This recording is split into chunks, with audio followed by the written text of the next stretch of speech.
Hi friends, இன்றைக்கி நம்ம எதை பற்றி பேச போகிறோம் அப்படின்னா ஆசிரியர்கள் பற்றி. அனைத்து ஆசிரியர் பெருமக்களுக்கும் ஆசிரியர் தின நல்வாழ்த்துக்கள். உலகத்திலேயே 2 இடம் ரொம்ப புனிதமான இடங்க. ஒன்று அன்னையினுடைய கருவறை, ரெண்டாவதாக சொல்லணும்னா ஆசிரியருடைய வகுப்பறை. 2 இடமே அவ்வளவு புனிதமான இடம். ஒரு குழந்தை உருவாவதற்கு முக்கியமான இடமாக கருதப்படுவது ஒரு தாயினுடைய கருவறை. அதுபோல் ஒரு மாணவன் அவனுடைய வளர்ச்சிக்கு, அவனுடைய அறிவுத்திறனுக்கு முக்கியமாக பயன்படுத்தக்கூடிய இடம் வகுப்பாசிரியர்களுடைய வகுப்பறை. மாதா பிதா குரு தெய்வம், இதனால தான் தெய்வத்துக்கு முன்னாடி ஆசிரியர் வச்சிருக்காங்க. ஒரு பெரிய பாறாங்கல் இருக்கு, அந்த பாறாங்கல்ல உளிய கொடுத்து ஒரு சிற்பம் செதுக்க சொன்னா அந்த உளியால் அடிச்சுக்கிட்டே இருந்தோம் அப்படின்னா அந்த பாறை அப்படியே கண்ணா பின்னாம போயிடும். சின்ன ஜல்லியா வந்துடும், பெரிய ஜல்லியா வந்துடும், பெரிய பாறாங்கல்ல வரும், ஒரு உருவமே இல்லாமல் பல்வேறு திசையில் உடைஞ்சு போயிடும். ஆனால் அதே உளியால் இன்ச்சு பை இன்ச்சா அங்குலமா அதை கரெக்டாக தட்டி தட்டி கொண்டாந்தோம்னா ஒரு அழகான ஒரு சிற்பம் கிடைக்கும். அதுபோலத்தான் ஒவ்வொரு மாணவர்களின் திறமைகளை, அவருடைய அறிவு திறன்களை கண்டறிந்து அந்த மாணவர்களுக்கு ஏற்றாற்போல் அவர்களை ஊக்குவித்து அவர்களை ஒரு விஞ்ஞானியாகவும், ஒரு மருத்துவராகவும், ஒரு இன்ஜினியராகவும், இப்படி புது ஆக மொத்தத்தில் நல்ல ஒரு மனிதனாக இந்த உலகத்தில் வள வருவதற்கு மிக உந்து சக்தியாக இருக்கக்கூடியவர் தான் ஆசிரியர்.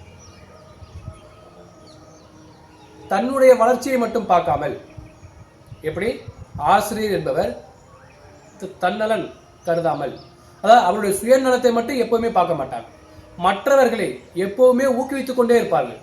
ஒரு வருஷத்துக்கு எத்தனை பேர் சராசரியா அவங்கள்ட்ட இருந்து படித்து வெளியில் போகிறாங்க, அவங்க எல்லாருமே கண்டிப்பாக ஒரு வளர்ச்சி பாதையை நோக்கி தான் போவாங்க.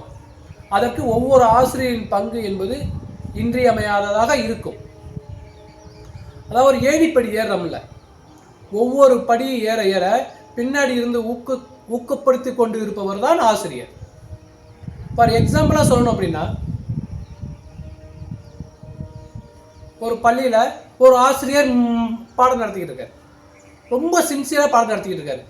போர்டை மட்டுமே கவனித்து இல்லாமல் மாணவர்களையும் பார்த்து, என்னப்பா தம்பி உங்களுக்கு புரியுதா, என்னம்மா உங்களுக்கு புரியுதா, எப்படின்னு அடிக்கடி கேள்விகளை கேட்டுக்கொண்டு மாணவர்களுடன் ஒரு சிறிய உரையாடல் போய்கிட்டே இருப்பாங்க.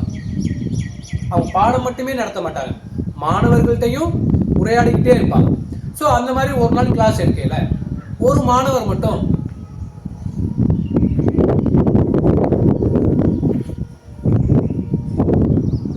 அப்படி என்னத்தையோ இழந்துட்டு ரொம்ப அப்பாவியா காலத்தை கவனிக்காம வேற ஒரு ஏதோ ஒரு கவனிச்சதில் அவருக்கு இருக்கு.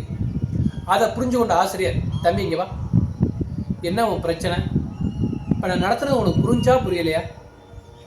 அவன் எதுக்குமே தலை அசையவே இல்லை, அப்படியே அமைதியாகவே இருக்கிறான். அப்புறம் திரும்பி வேகமாக, ஏன்னா ஒரு சில இடங்கள்ல, ஒரு சில நேரங்களில் இந்த கண்டிப்பு என்பது அவசியமான ஒன்று, அது ஆசிரியர்களுக்கு மட்டுமே உரித்தான ஒன்று.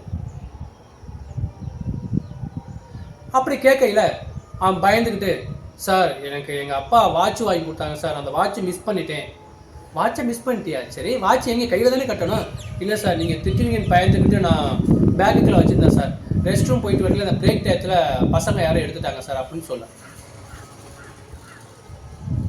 சரி இங்கே வா, கவலைப்படாதவா, அதெல்லாம் விட்டுரு, அதெல்லாம் எதுவுமே ஃபீல் பண்ணாத அப்படின்னு சொல்லி மாணவனை ஒரு ஆறுதல் படுத்தி அந்த ஒரு சில நிமிடங்கள் பாடம் நடத்துவதை தவிர்த்துவிட்டு, ஆசிரியரின் நோக்கம் பாடம் நடத்துவது மட்டுமல்ல, மாணவர்களின் ஒழுக்கங்களையும் மாணவர்களின் டிசிப்ளின்களையும் கற்றுக் கொடுக்க வேண்டும்.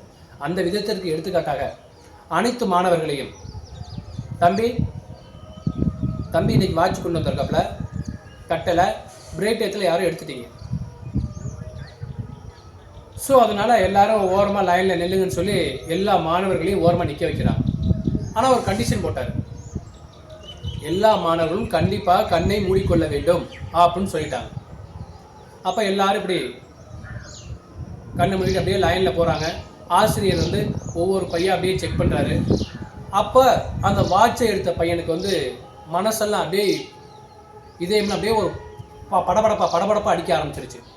ஐயோ, ஆசிரியர் நம்மளை கண்டுபிடிச்சிருவாரோ, ஐயோ நம்மளை கண்டுபிடிச்சா திட்டிடுவாங்களோ, இல்லை நம்மளை கண்டுபிடிச்சா அடிச்சிருவாங்களா, இல்லை நம்மளை கண்டுபிடிச்சா அம்மா அப்பாக்கிட்ட சொல்லிடுவாங்களா, ஐயோ அம்மா அப்பாவுக்கு தெரிஞ்சால் உறவு முறை எல்லாருக்கும் தெரியுமே, உறவு முறை எல்லாரும் தெரிஞ்சால் என்னை அசிங்கப்படுத்திடுவாங்களே, பசங்களுக்கு தெரிஞ்சால் நாளைக்கு நான் எப்படி ஸ்கூலுக்கு வருவேன், என்னை எல்லாரும் திருடன் சொல்லிடுவாங்களே அப்படின்னு பயந்துட்டு ஒரு பயந்த சுவாத்தோட அப்படியே அந்த வாட்ச் எடுத்த பையன் அப்படியே போகிறான். பக்கத்தில் அவர் போனோடனே ஆசிரியரும் அவருடைய பாக்கெட்லேருந்து வாட்ச் எடுத்துட்டார். வாட்சை எடுத்த பிறகு சரி ஓகே எல்லாம் முடிஞ்சு எல்லாம் உட்காருங்க, திரும்பி பாடத்தை நடத்துவோம்னு சொல்லி அந்த வாட்சை அந்த பையன்கிட்ட கொடுத்துட்டாங்க. அந்த பையனோட முகத்தில் ஒரு சந்தோஷம்.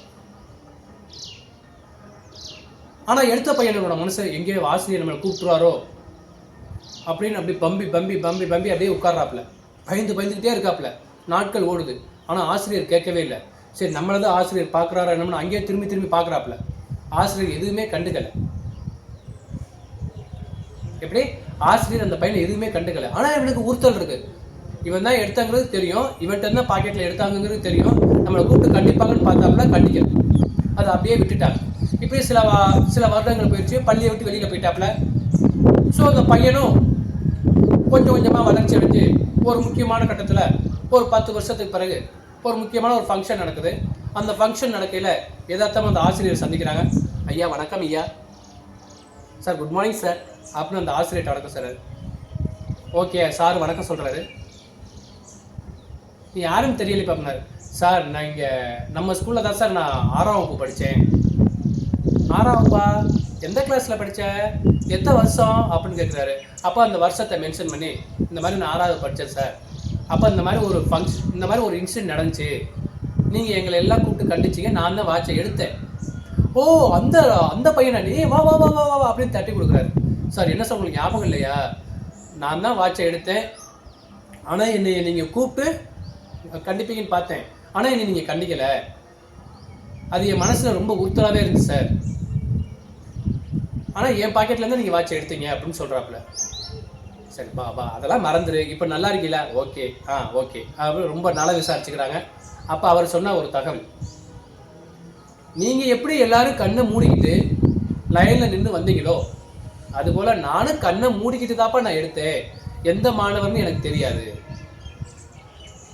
ஸோ என்னையால் எந்த மாணவரும் பாதிச்சிடப்படக்கூடாது அப்படிங்கிறத நான் ரொம்ப கவனமாக இருந்தேன். ஒரு சின்ன பிழைகள் நடந்தாலும், சின்ன தவறுகள் நடந்தாலும் அதை வெளிக்காட்டாமல் அதை எடுத்துரைச்சு அதை வெளிக்காட்டி அதை சொல்லி அதுக்கான பக்குவத்தை உணரக்கூடிய வைக்கும்போது தான் ஒரு சிறந்த ஆசிரியர். அதாவது நான் கண்ணை திறந்துட்டு அந்த வாட்சை எடுத்திருந்தேன்னா நீ தாங்கிறது எனக்கு தெரியும். அப்போ ஓமையெல்லாம் எனக்கு ஒரு பேட் ஒப்பீனியன் வரும், ஒரு தவறான எண்ணம் வரும். எப்படியோ யார்கிட்ட ஒரு சிலர்கிட்ட சொல்லுவேன், அது உன்னுடைய படிப்பை பாதிக்கும், உன்னுடைய வாழ்க்கையை பாதிக்கும். அதனால தான் நானும் கண்ணை மூடிட்டு தான்ப்பா எடுத்தேன் அப்படின்னு சொல்கிறாரு. அந்த பையனுக்கு ரொம்ப சந்தோஷம். அப்படி சரி ஆசிரியர்னா இப்படி தான்.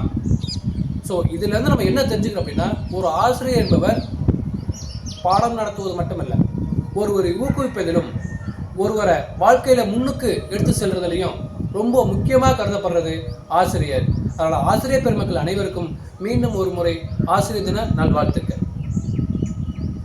இது ஒரு பள்ளியின் வகுப்பறையில் மட்டுமா அப்படின்னா, கண்டிப்பாக ஒரு வேலை செய்யக்கூடிய இடத்திலும், ஒரு பணி செய்யக்கூடிய இடத்திலும், நிறுவனத்திலும் ஒவ்வொருவரை ஊக்குவித்து கொண்டே இருக்கிறாங்கல்ல, அவங்களும் ஒரு ஆசிரியர் தான். அந்த விதத்தில் எனக்கும் ஒவ்வொருவரும் ஊக்குவித்து ஒரு உந்து சக்தியாக இருந்ததுனால தான் இன்னைக்கு என்னாலையும் பேச முடியுது. ஸோ அதனால் என்னுடைய வளர்ச்சிக்கும் நிறைய ஆசிரியர்கள், ஒரு ஆசிரியர்கள் சொல்ல மாட்டேன், எனக்கு அருகாமையில் இருக்கிறவங்க, என்னுடைய அப்லைனில் உள்ளவங்க, டவுன்லைனில் உள்ளவங்க, எனக்கு ஆசிரியர், வகுப்பாசிரியர், அம்மா அப்பா, உறவுகள், இப்படி ஒவ்வொருத்தரும் வார்த்தைகளாக இருக்கட்டும், எங்கேயோ வந்து ஒரு சில உறவுகள்லாம் வார்த்தைகளே அப்ரோச் பண்ணுவாங்க. நம்ம வந்து மனம் தடுமாறி ஒரு சில நேரங்களில் நம்ம தாழ்ந்திருந்தாலும் ஏதோ ஒரு உறவு, அவருடைய அன்பான வார்த்தைகள், ஒரு சில கடுமையான வார்த்தைகள், எப்படி வேண்டுமானாலும் இருக்கலாம். அவங்களுடைய பார்வையில் வார்த்தைகள் என்ன வேகமாக இருக்கலாம், இல்லை குறைவாக இருக்கலாம். ஆனால் நம்ம எடுத்துக்கிற விதம் நம்மளுடைய வளர்ச்சிக்கு தான் அப்படிங்கிறத நம்ம உணர்ந்தோம் அப்படின்னா நம்மளும் கண்டிப்பாக எந்த இடத்துலையுமே கோவப்பட மாட்டோம். நம்மளுடைய ஊக்கத்துக்கு தானே தவிர வேறு எதற்காகவும் நாம் நினைத்தோமையானால் நம்மளுடைய வளர்ச்சி கண்டிப்பாக மங்கி போய்விடும். ஆதலால் உங்களை ஒருத்தர் ஊக்கப்படுத்துகிறாங்கன்னா அதனுடைய வார்த்தைகள் வேகமாகவும் இருக்கலாம், மெதுவாகவும் இருக்கலாம். நாம் எடுத்துக்கக்கூடிய விதத்தில் தான் இருக்குது. ஆக மொத்தத்தில் நம்முடைய வளர்ச்சிக்குத்தான் என்பதை யாராலும் மறுக்க முடியாது. அதனால் நம்ம ஊக்கப்படுத்தும் ஒவ்வொருவரும் ஒரு ஆசிரியர் தான். ஆசிரியர் பெருமக்கள் அனைவருக்கும், ஊக்குவிக்கும் ஒவ்வொருவருக்கும் எனது ஆசிரியர் தின நல்வாழ்த்துக்கள். நன்றி. ஸோ இது வரைக்கும் நம்ம சேனல் சப்ஸ்கிரைப் பண்ணாமல் இருந்தீங்கன்னா சப்ஸ்கிரைப் பண்ணிடுங்க. பக்கத்தில் இருக்கக்கூடிய பெல் பட்டனை அமைக்கிறேங்க. அப்போ தான் நம்ம புதுசாக போடக்கூடிய ஒவ்வொரு வீடியோவுமே உங்களுக்கு இன்டிமேஷனாக வரும். தேங்க்யூ.